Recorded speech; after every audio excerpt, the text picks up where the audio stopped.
Naiinip na ang grupong People Search National Alliance of Disaster Survivors sa itinatakbo ng investigasyon ng Independent Commission for Infrastructure sa mga maanumalyang flood control project sa bansa. Ayon sa tagapagsalita ng grupo na si Eufemia Doringo, halos 2 buwan na ang nakalipas mula ng buuin ito, ngunit hanggang ngayon ay wala pa itong napananagot. Nanggigigil na yung taong bayan. Bakit hanggang ngayon wala pa silang nailalabas na mga pangalan?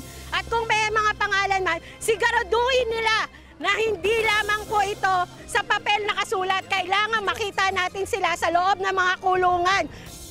Duda rin ang grupo sa pagiging independent ng komisyon. Hindi dapat maging puppet ang ICI ng mga nagluklok sa kanila sa pwesto dahil taong bayan, mamamayang Pilipino ang nagpapasahod sa kanila. Tinuligsa din nito ang pag-atras ng ICI sa planong pagla-livestream ng mga pagdinig. Giit ng grupo na kung wala umanong cover-up, dapat maging ang mga matataas na opisyal ng pamahalaan na sangkot sa anomalya ay kasama rin sa panagutin ng ICI.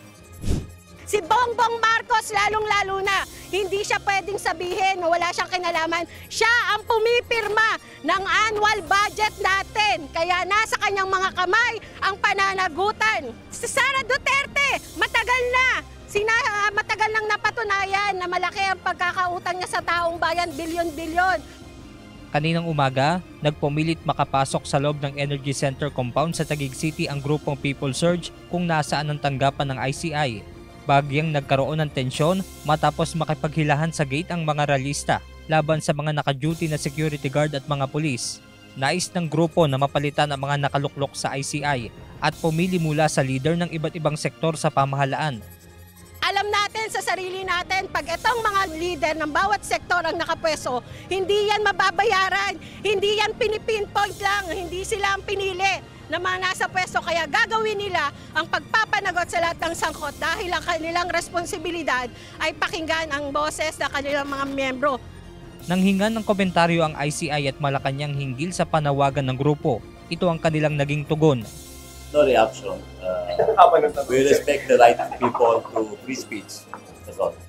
Hindi po dapat siguro mainip ang ating mga kababayan hanggat nandiyan po at may nagtatrabaho at ang intensyon naman po ay maganda para po mapanagot ang dapat mapanagot.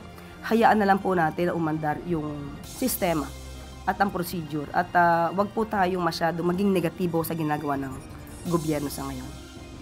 Benedict Samson, UNTV News and Rescue. Diyos ang aming sandigan, serbisyo publiko ang aming pinahahalagahan.